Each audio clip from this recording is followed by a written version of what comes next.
a voice that never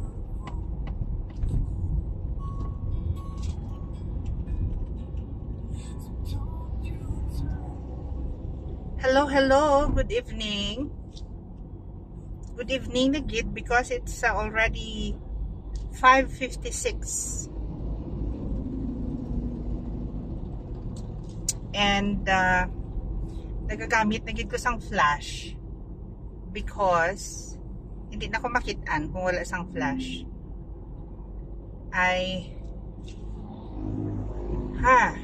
sent off ang ako niya anak sa iyang evening class tonight. Again, driver's license ang ang peg sang mother today. Sabi ko, nakalibre na ako kay inaaga. Wala gali. So, panggabi, therefore, panggabi din si driver. And I'm going back. Wow, grabe kayo hinagunos na sila, oh. I'm going back to the clinic. Kay, dito naman tamang kwan. Dito naman kita mang tanom kag mang arado. Always and forever.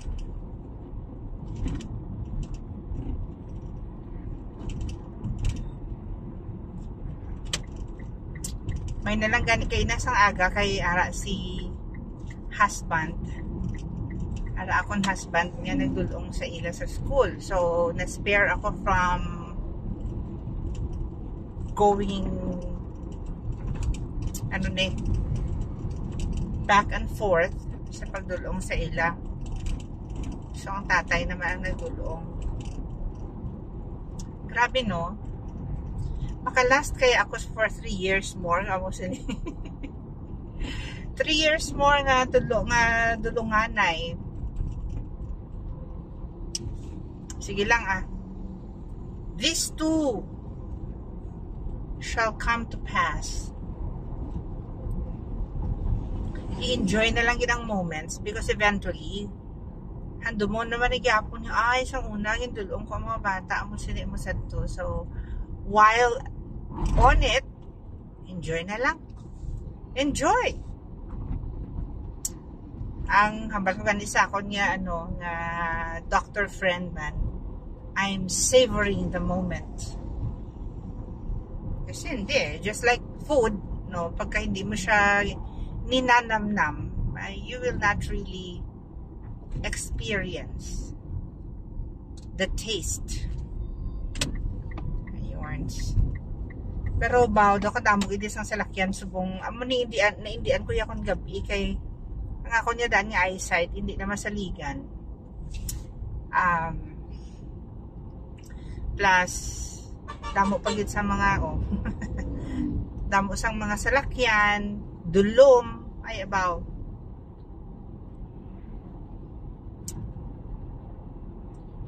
Okay.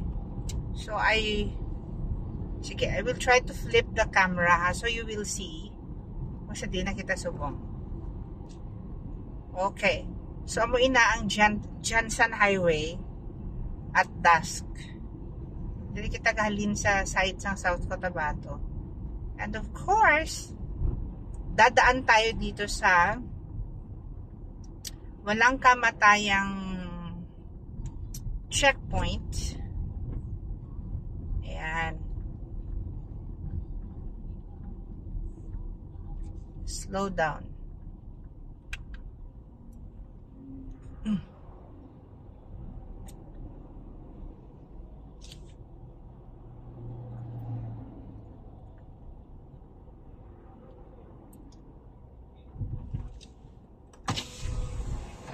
Good afternoon. Ayun. Lang sila, nagnad lang sa ilang mga heads. Alright. So that is the marker of General Santos City. Over there. Round ball. Yan. So dito tayo. Aba. At napakabilis ng mga tao dito. wala pa siya kanina, bigla na lang andyan na. Okay. So there's not much to see sa Highway Subong except ang mga lights ang sang mga sasakyan. Ganyan, sa bagay, hindi pa ito compared to the other metropolitan cities.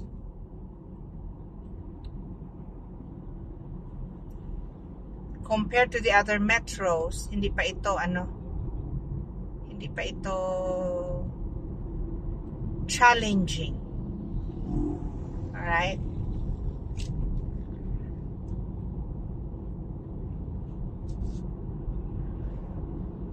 So ganyan, para kaming nasa North Pole ang aming city. Oh, look at that. It's not even dark. It's gray. Sige na, dito na kayo sa brown. Yan, brown talaga yan. Kayo mangging kaligatan.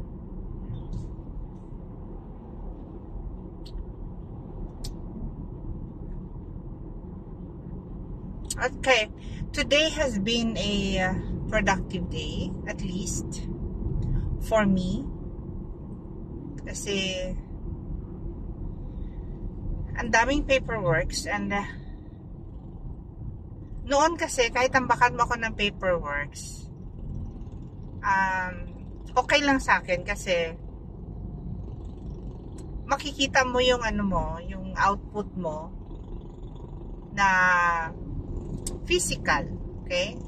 So nakatambak lahat ng na-evaluate mo na, yung for evaluation mo pa. So you see kung ano yung progress mo. Ang hirap kasi ngayon, ang hirap, nahihirapan talaga ako as a generation Z individual.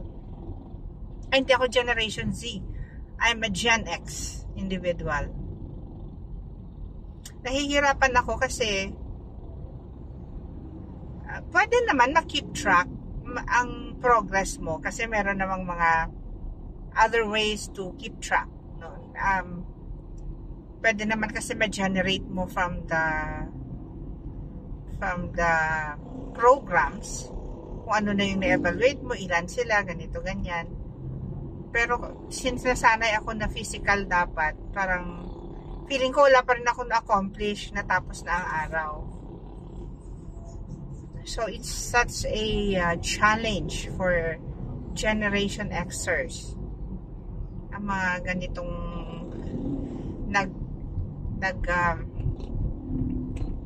transition tayo to automated record keeping, ganyan.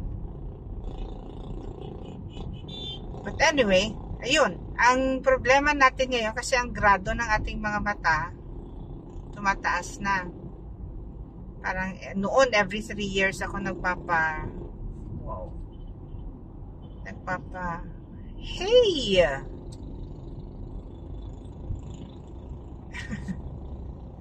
Every 3 years ako nagpapa-refract. Ngayon parang gusto ko nang mag-yearly. Kasi parang may iba na siya after a year. Ay nako. Sakit sa mata ang ang driving sa gabi. Sige na nga. Taasan ko ang ko. Because I keep my headlights to a minimum habang ganito pa. Sana I want to keep it to the minimum. Kaya lang parang if I am unsure, sige na lang. Magreklamo na ang magreklamo. Basta I want to see kung saan ako nakakatapak. I would like to thank Dr. Lorna for the time kanina and for another blessing.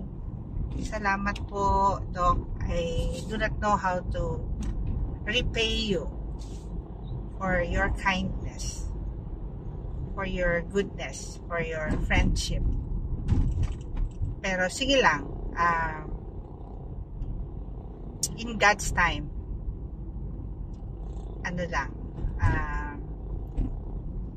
I am at His disposal kung paano naman ako maging blessing sa'yo in the future.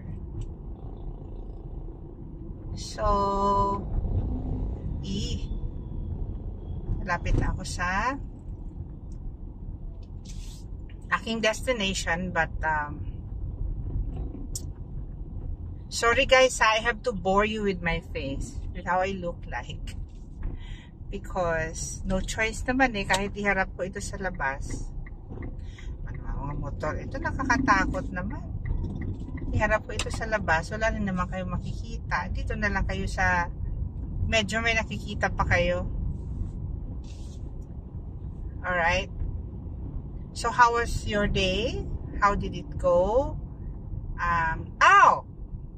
Before I forget, dali lang kayo nagpundo siya. I would like to greet a happy birthday to my auntie Lenny Zuico de la Cruz, ang aking foster mommy when I was in Iloilo. So siya talaga sa kanya ako in-endorse ni Mami nung teener pa ako. First time ko nag-separate from my family. And she was the one who introduced the beauty of Iloilo to me. She's a beautiful person, a beautiful soul. Halin pa sad to ang amon man niya mga sugidanay sang mga ano, I can just open up to her. As my auntie, of course, she knows how open I am to her. Wala ko na isang may ginalipod-lipod sa halin sad to. And then sa karon, of course, prayer partners kami. And I would like to thank the Lord for her, kay ka-comforting ginaiblas ang iyang prayers, ang iyang presence. Kag wala na siya nagakawadaan sang energy basta pag abot na sa lagaw. Okay? Hasta hindi malupog, hindi gid magpahuway. So, halin sang una, 16 years old ako sang una akong nagkadto sa Iloilo, and hala ka brown gid sa ako no, hindi na gani na brown mo do ano na gid na ako. 16 years old ako, and she was the one who introduced me to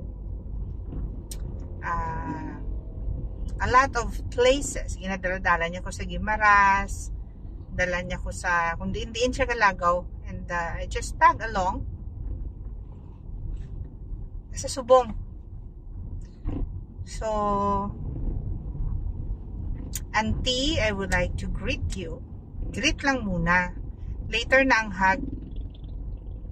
Later na ako mag-hug sa imo. And I hope to see you. I hope to see you and spend time with you habang ari ka pa diri sa Pilipinas. Tani hindi ka na magbalik sa US, diri ka na lang sa amon. So before we were planning to migrate to the US before. Tapos si auntie she really held us down and talked to us about the US para matagan na kami sang siguro a balanced perspective of what life in the US is like. And we made our decision. We decided to stay. Tapos amo na time and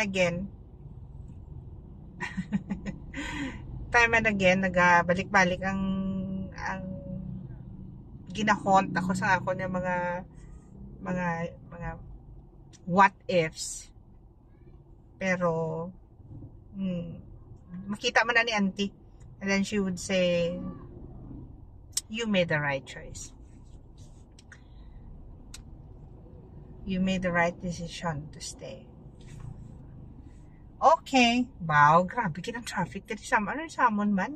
Nano ni siya diri. What is in here? Gutok-gutok na gid amo na gid ang population sa Philippines. And ano pa? Padala lang kami regalo sa imo, auntie. Ano gusto mo regalo? House and lot? House and lot para hindi ka na magbalik sa US. Dari ka na sa amon. Nami kung dari ka kay sadya. Nami kung dari ka kay life is full of surprises. Uy, nakakatakot naman ikaw. Ayaw kong sumunod sa iyo. You're so big. You're so big. Tsaka hindi tayo, same route. So, diyan ka na.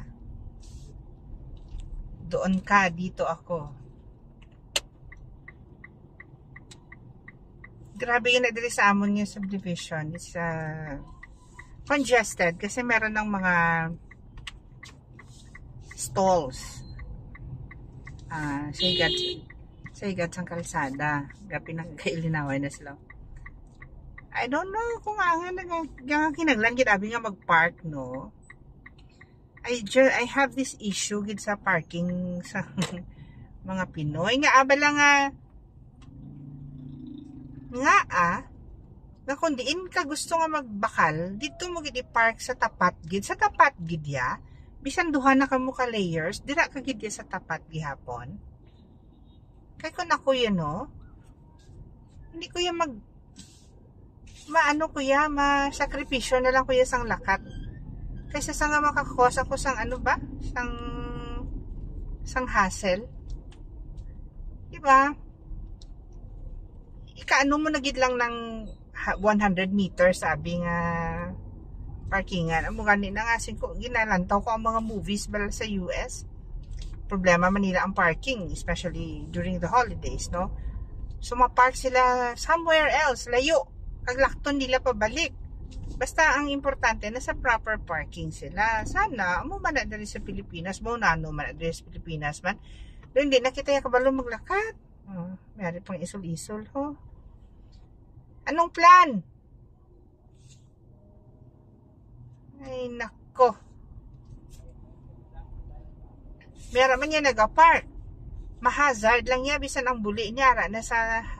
Na-occupy na ang half sang highway. Kita nag-respeto man kita sa hazard, no? Pero dapat nasa position ka. Nag-proper position ka man. Grabe man na yan. Ang sakripisyo gid always is on us. Hindi naton hindi naton pag-ipakal sa iba nga tao ang sakripisyo tungod sang aton nga comfort or ang aton nga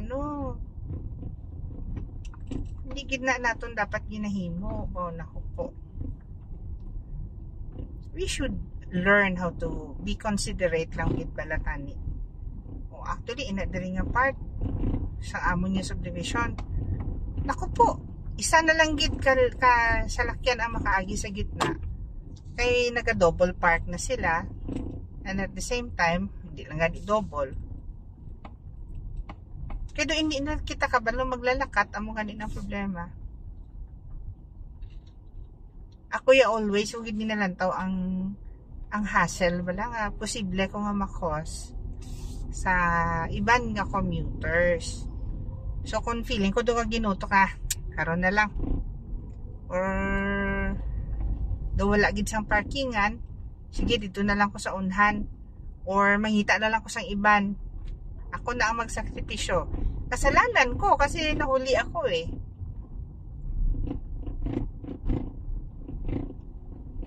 Tani mo man silang mindset na hindi kay sala nyo kay nagalagi ka mo ang mga oras ay highway na iya, lagyan na iya, road na iya. You are road. Ay, tuod. So ining traffic makatest sa imo character ang ining traffic. Matistingan gid ang imo nga kundiin gid asang imo nga value kung ano gid ka dalom sa imo character. Di ginulo istoryahan lang kamo ari na tao. I am here. Nakulbaan pa ko nga daan kasi muna gani di ko makita maayos sa gabi. Although may ara ako ay glasses, but lain gid ang imo nga vision during the evenings. Alright. So, diri na naman ko ano pa ko diri ano nga tawag sina? Manglunob. Manglunob, mangarado, harvest, manggarab. Oy!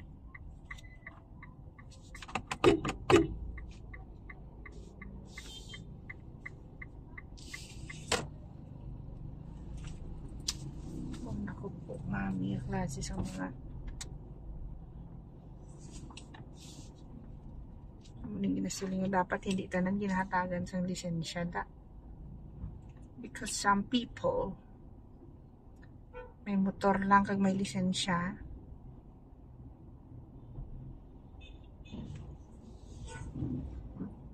Ano na? Alright, so I'm here. Hala, dali ah. Can you still see me? Alright. So thank you for joining me in this dark and cannot be seen trip from over there to over here. So I wish to do a little of this again this week, or a lot of this. Okay,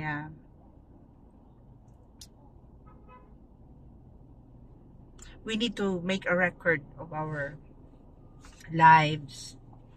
Kaya make available naman lang gini sa aton sang technology. Let us make use of it. Okay? So thank you everyone.